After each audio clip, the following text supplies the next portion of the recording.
Hello, everybody. I'm a practicing therapist and I am also a doctoral student of psychology.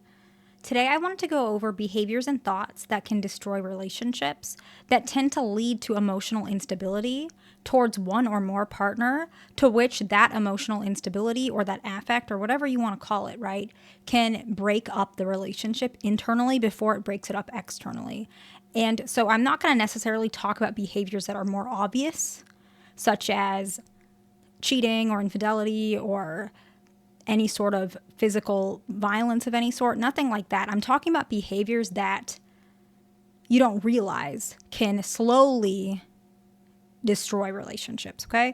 And so the very first one, which I think a lot of people don't realize, is part of the reason why you're either destroying your relationships or you're pushing away the potential for a relationship. So you might stay, I think some people call it like chronically single or something like that, because you may be struggling with this. And I'm not making this video to point bad things out at anybody. I'm not picking on anybody, but I do want you guys to be in healthy and happy relationships. So sometimes you have to go through some of the hard truth to really realize that this could be happening, okay? The first one, we're going to call it under moral licensing, okay?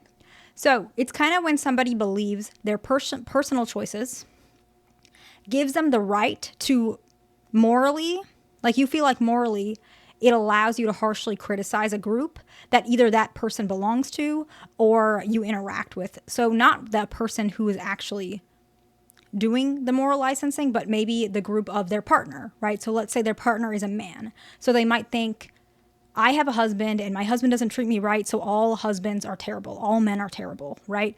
They believe that they have that right. Or because I've been mistreated or I'm not being treated properly by this particular person, I have the right, I'm morally right in the way that I can harshly criticize this group of somebody or who I interact with, right? All women are X, Y, and Z. Men are this way, right? So you believe emotionally that you're allowed to do that because you had that experience and you feel like that gives you the right.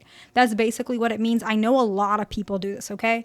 It's one of the most common things I see in my comment section on both channels.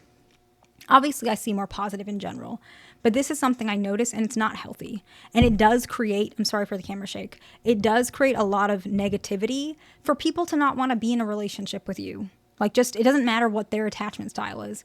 Most people don't want to be in a relationship with somebody who does this, okay? The next one is projection, which I think a lot of you guys probably expected would be on this list. Projection is a defense mechanism where individuals basically attribute their own unacceptable thoughts and behaviors, feelings towards another person, okay? So they project it onwardly. So let's just say someone feels maybe shame in their relationship and they may project that onto their partner. So maybe they feel, I see this a lot actually, and I don't want to trigger anyone with this example, but I'm seeing this more recently. So let's say you feel like you're needy or your partner has called you needy or overwhelming or whatever it is. You're suddenly trying to find ways that your partner is needy or overwhelming and you're projecting that onto them. When in actuality, they're just two different issues. Maybe your partner is something else, but maybe they're not the exact issue that you have, but you're projecting that onto them. It helps you to remove that feeling off yourself because you're actually feeling very shamed. This is not always happening on purpose. Most of the time it's not. And I don't think that you guys mean to do it. It's a lot of discomfort in your own space. Maybe you're not feeling safe in your relationship. Maybe you've been single for a long time and you don't understand why. So it's not coming from a place of you trying to hurt another person. I know that. But it can push people away or create a lot of negativity in relationships. And that just hurts you at the end, right? The next one can happen, and I see it more commonly in actual relationships. And so I'm going to give that example, but it can happen if somebody's single as well. Any sort of cognitive dissonance, where basically a person experiences some sort of mental tension because they're holding two beliefs that are conflicting, right? And so in an example of a relationship, you may have a belief that you would never accept a certain behavior, right? You believe that about yourself. Maybe you don't accept laziness, okay? And yet at the same time, you're still with your partner even though they're lazy. But you would say, I would never be with a woman who's lazy or a man who's lazy. And yet you're still accepting that. And so what ends up happening is the dissonance is that you end up judging or perceiving others, but you're making excuses subconsciously for your own situation. And so what ends up happening is you may create an unstable, environment for yourself. People may not take you seriously. People may not respect your word, or you may end up crashing out, lashing out, or getting upset by your partner having these traits without you recognizing that you're the one who's saying, I don't accept this, but at the same time, you're still accepting it. And so you're being angry because of the dissonance, but you're putting that onto your partner, which is, that part is a projection to some extent. Not necessarily, but it's projecting the emotion, not the defense mechanism of projection. They're two different things. I probably confuse you there. Don't even worry about that part. I'm just saying you're getting upset and you're not fully upset at your partner. You think you are. You're actually upset with yourself because you're upset that you're accepting something that you don't actually want to believe you're accepting. Now, I'm going to give an example that's more specific to my main channel so that I can clear up, because when terms get thrown around, a lot of people get confused. And I know so many people are like, oh, this term means that term. And they're trying to correct me or other people without recognizing that getting stuck in the semantics might just not be healthy for you. So I'm going to give an example so that you guys don't get stuck in that, okay? Let's say we have a person who watches a video on how to know an avoidant loves you. One of my more common videos on my main channel, right? And then at the same time, they comment that they dislike avoidance. And they think that all avoidants are like mentally whatever. And I see this. I have so many people on my main channel who are like this. And I see them comment again and again and again, all the negativity. Oh, this means that, or this person is just, a bad person, or I would never accept an avoidant. This person or this therapist is just teaching you how to be mistreated, whatever that is, right? Their own perception. I can understand where they're coming from, but at the same time, they're not angry at me or the avoidant. They're actually angry at themselves for that dissonance, if that makes sense. They might be angry, but that's definitely part of it, okay? The next one is they turn any behavior where an individual turns any minor disagreement into a major fight, right? And we see this all the time in any perspective. I'm not picking on one particular attachment style or one particular gender at all. I'm just saying people do this and it's not healthy. If you turn any minor disagreement or emotion or whatever into a big fight, this can create more destruction in a relationship than it should. The next one is similar. Well, it can turn into that. It's struggling to let go of small mistakes or misunderstandings, okay? Things happen. Every person is different.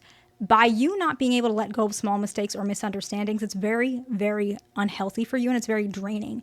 And it makes you become in a negative space, which can make any person around you feel that way and feel like maybe you're not a positive person to add to their life. They may feel drained around you and they may feel uncomfortable with wanting to commit further because they will feel like they might be scrutinized all the time. So this is going to happen. The next one is any sort of passive aggressive behavior, not expressing your emotions directly, using sarcasm, guilt tripping, or the silent treatment. Any sort of things like that, like saying I'm fine when you're clearly upset, or saying negative things like, well, I wish I could be alone, but you're always, in my space, instead of directly saying I need some space, right? So this is not healthy because it makes the other person not necessarily know what you're asking for. And so they might continue to do it and then you get mad at them for doing it, but you never said anything, or this person never said anything, okay? The next one is making reckless decisions during emotional lows, which can create issues within the relationship, particularly if it's like spending. If you guys are married or sharing income, this can create a lot of tension in a relationship. Cheating. Believe it or not, a lot of individuals make this. They're mad at their partner because they're not answering them. And so they might reach out to somebody else, right? They may quit their job because they're feeling a certain way. And that could, hurt their family, their relationship. And it can also hurt potential relationships because a person might see you as someone who's unstable in general, to which they may not want to connect you into their life due to that, okay? The next one is any sort of ultimatums or any sort of way to control a situation. Ultimatums is a good one, like breakup ultimatums. Any sort of way that you feel like, okay, I'm not getting what I want, or I'm feeling confused about this. If you don't do this, then I'm going to do this, right? Some sort of formula like that. The next one is difficulty or struggle calming down. And a lot of people can struggle with any of these things. So I'm not picking on anyone in particular. Difficulty calming down is something that people do, right?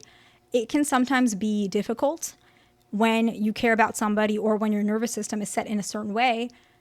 Sometimes you might stay angry or upset longer after a disagreement or whatever thing happened than maybe you should. And if this is the case, sometimes just recognizing that you're doing this and it might be healthy to not think about those things that are bothering you so much. Do something else may really help. Because the reason why this can destroy relationships is because you may fester in that, and then it may create a more negative perspective of the relationship, or individuals may not want to stay in a relationship with somebody who they believe may hold on to resentment or negative things longer. The next one is rehashing old issues repeatedly. Now, I understand a lot of this can happen if you're in a situation where your partner never resolves things. So that is not lost on me. In fact, I want to say a lot of these might happen because your partner is also not healthy either. So please understand that is not lost on me, okay?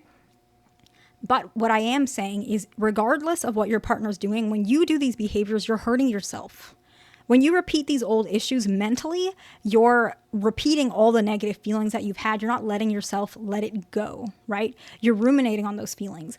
And what ends up happening is if the relationship had any stability in it, it's being trampled on by repeating these negative behaviors. Even if your partner is not changing, it's either the point where you have to accept that they might not change right away and let it go, which I know is hard. You can leave, or you can find a way to communicate these issues in a different way, and so that it might be more palatable to your partner, okay? Those are just some options, okay?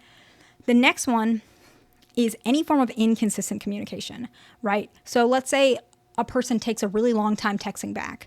That's a really good example. Or sometimes they might text well and sometimes they're not texting as well. That can be very confusing. It's hard for somebody to build a relationship with someone or stay in a relationship where they don't know where they stand. So if you're a person who... It doesn't even have to be texting, because sometimes people are not the best at texting. But even when you're with your partner, sometimes you're emotionally there and sometimes you're a little more checked out, or you're thinking about the next thing, or when you want to eat dinner instead of being emotionally present with your partner. This can make your partner feel very uncomfortable because some days you're there, some days you're not. They don't know where they stand emotionally with you. And eventually that's going to destroy the relationship. And it can be very frustrating because you're pushing your partner away by doing that, even if you don't mean to, okay? The next one is rarely apologizing or owning up to your behavior, right? You never want to be in a situation where you always are brushing things under the rug or saying it's not a big deal or it doesn't mean anything or I didn't mean it like that. Like, what's the point in holding on, right? You want to be able to sincerely apologize, because if you don't, you are pushing away your partner, but it's also not healthy for you.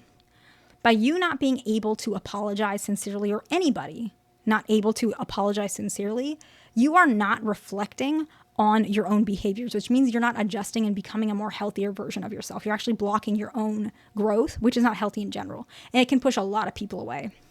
The next one is blaming your partner for emotional outbursts or poor decisions. Well, I'm only mad because you made me mad, or I'm only feeling anxious because you're avoidant, right? I'm only pulling away because you're so clingy. And maybe these things they have some merit, but it doesn't matter because you're still doing the action. You have a choice with how you behave. And no matter what, you are still choosing to be in that relationship. So either adjust yourself, have a conversation where both you guys can adjust, or you leave, right? Those are some of the options. And the next one, and I don't mean to pick on y'all, but this is something that I know a lot, and it's really not healthy, okay? You project your behavior onto other people, okay? You put your behavior onto other people, your anger, your emotions, your hurt, onto friends, parents, online comments. You start having like fights in the comment section, or you're starting to pick on one person or another because you're so frustrated with your own situation. And why does this affect your relationship? Because you're seeing relationships in general as a negative light. You are thinking that you have no control of the situation. It's all the other person's fault, and you're hurt and upset. Yes, you probably are hurt, and I believe that, and I can appreciate that. But no matter what, by you doing these things, you're not putting the anger where it belongs. It might belong at your partner. It might belong at you. It might belong in numerous places. But putting it in random places, you're not going to heal. It's going to fester and get worse, and it's going to affect that relationship you're in. Or it's going to make people think that you're just a negative person and you can't handle your own emotions. And then people don't want to be with somebody who's already adding more difficulty, because we all got things going on. And so most people like to be with people who add to them, not minus them, okay? I know this video might be a little bit harsh, and I apologize. And I understand if it could have been confusing, but please try to understand that these behaviors are very common. I see them all the time, and I don't want that for you guys, because at the end of the day, whoever you're mad at or whoever you're yelling at, they might be in a better position than you simply because they're not acting that way. And so please keep that in mind. Please take this video with a grain of salt. That's why I put it on the second channel. Obviously, a lot of people might get upset about it, but please like, subscribe, and I'll see you in the next one.